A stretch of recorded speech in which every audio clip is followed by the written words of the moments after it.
प्रश्न आहेत. सगळ्यात प्रथम मी सभापती आपले आभार मानते, आपण वेळ वाढवून दिलेली आहे. माननीय मुख्यमंत्र्यांचं आणि संदीप कर्णिक नाशिक शहराचे पोलीस आयुक्त यांचेही मी आभार यासाठी मानते की पोलिसांनी त्याच्यामध्ये खूप चांगलं काम केलं आहे. मुलींचा धीर वाढवला म्हणून त्या तक्रारी आलेल्या आहेत. माझा स्पेसिफिक प्रश्न हा आहे मुख्यमंत्री महोदय, 2018मध्ये आपणच मुख्यमंत्री असताना अशीच एक कमिटी केली होती महिला आमदारांची, मी देवयानी फरांदे आणि बाकीच्या महिला आमदार होत्या.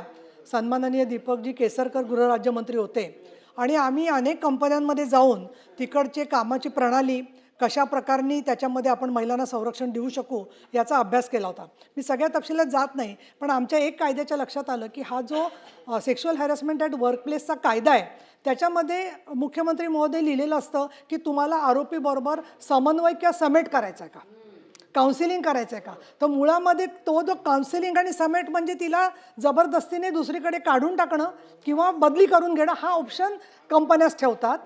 दुसरं, सगळ्या IT मधल्या महिलांची तक्रार आहे की साध्या सोशल फोरमवर गेल्या तरी त्यांना ते सांगतात की तुम्ही कुठल्याही संस्थेचं, संघटनेचं, फोरमचं सभासद व्हायचं नाही. तर या संदर्भात आजच आपले निर्देश जर का आले की त्या कल्चरल किंवा सामाजिक ॲक्टिव्हिटीत जाऊ शकतात, पण त्यांच्यावर ते बंधन आहे, नाही तर त्यांना काढून टाकलं जातं. आणि म्हणून या कमिटीचा जो अहवाल आहे त्याला कैसर खलीदे त्याचे सदस्य सचिव म्हणून काम करत होते.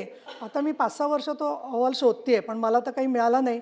माझी आपल्याला विनंती आहे की त्या अहवालाचं पुढे कार्यवाही करण्याच्या दृष्टिकोनातून थोडं आपण रेकॉर्ड पाहिलं तर ते कळू शकेल.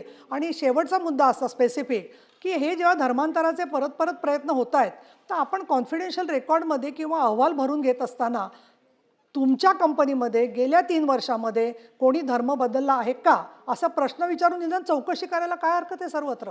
कारण नाहीतर उघडकीला कशा येणार घटना ज्या आहेत त्या, आणि कुठे ना कुठे त्याचं मॉनिटरिंग झाल्याशिवाय याच्यावरती जरब पण बसणार नाही, कारण दबाव असतो.